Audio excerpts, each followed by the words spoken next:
Gikalipay sa Department of Education 11 ang pag-appoint kang Presumptive Vice President SARA Duterte-CARPIO isip DepEd Secretary o galing makalingkod na sa ikaduhang pinakataas nga pwesto sa Pilipinas ubos sa administrasyon ni Presumptive President Ferdinand Marcos Jr. Sumala ni DepEd-XI spokesperson Ginilito Dudong Atilio, dako ang matabang ni Duterte-Carpio isip DepEd Secretary sa sistema sa edukasyon sa nasud. Dugang ni Atilio nga dako ang gugma ni Duterte-Carpio sa kamahinungdanon sa edukasyon alang sa kabataan. Pamatuod niini ang scholarship programs sa lokal nga gobyerno sa Davao City ug ang pagpatukod og mga eskwelahan sa syudad.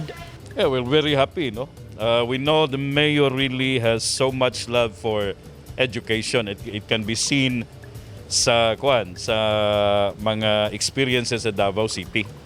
There is Davao City natay mga scholarships nga mugna ang local government unit through the leadership of Mayor Inday for the children.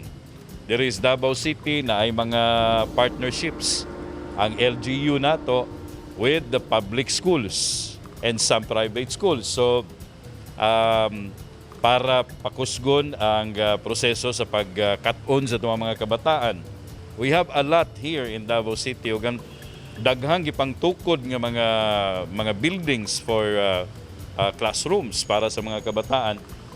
Nagpasalamat si Atilio kang DepEd Secretary LEONOR Briones sa mga nabuhat niini sulod sa iyang termino alang sa education system sa Pilipinas luyo sa pandemya. We also would like to convey our heartfelt thanks and felicitations to the leadership of Secretary LEONOR Briones. Secretary Liling has done so much together with the undersecretaries and the assistant secretaries and the leaders of education during her watch. They have done so much for the children.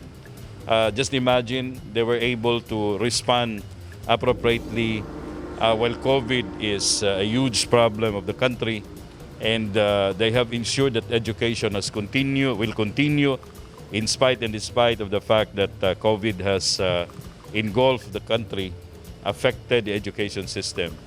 And during the term of Secretary Briones, a lot of good things have happened also to the teachers, to the education system, and she has prepared the population, the learner population of the country to respond positively for future situation and condition, future tasks, for everything that she has done for the education of the country.